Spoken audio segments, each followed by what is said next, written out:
Voters in this district couldn't ask for a clearer choice. Gray and Faircloth are worlds apart on every issue.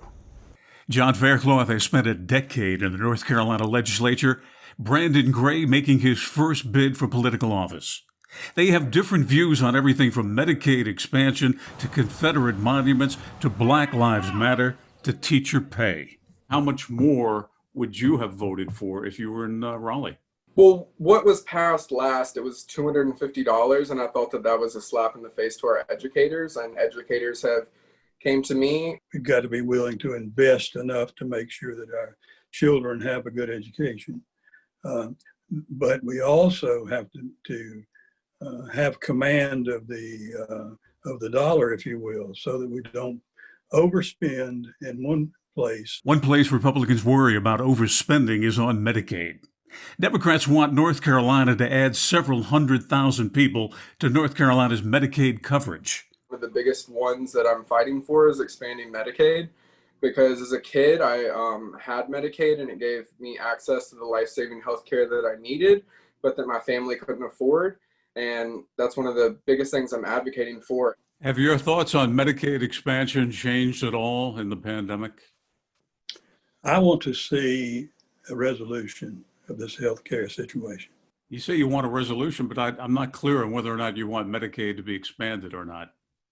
I don't know that that's the answer. I want us to find out what the answer is. If our answer is wrong by saying we don't want Medicaid expansion, then we've got to sit down and say, okay, what's going to take its place? Are you still opposing Medicaid expansion if it were on the table today?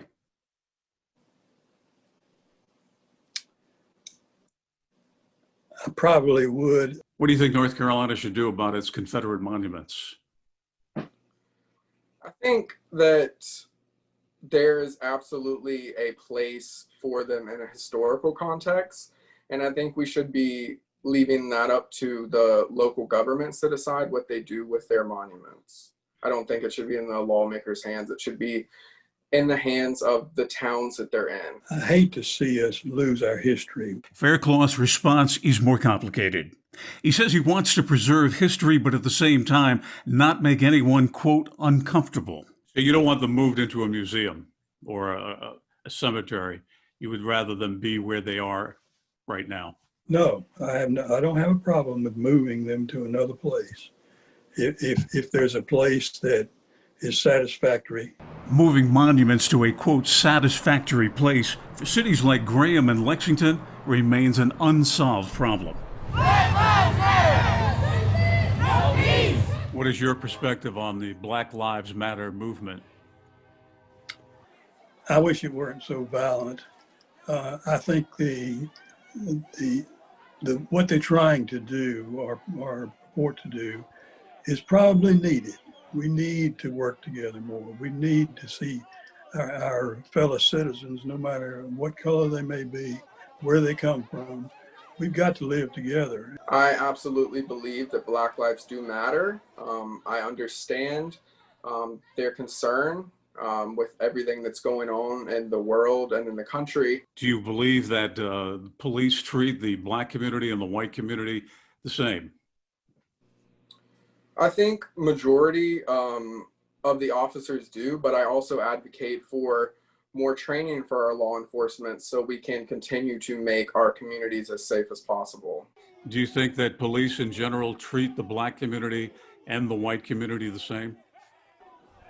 I would certainly hope so. When I was still working as chief, I had some wonderful African-American police officers working for me. You said that you hope that they're treated the same, but do you think that they are? Oh, I think most any person has a bias of some kind when they're interacting with people.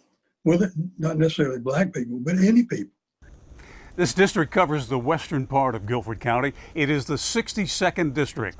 Neither candidate has raised much money. The district favors the Republicans. Bill O'Neill, WXII 12 News.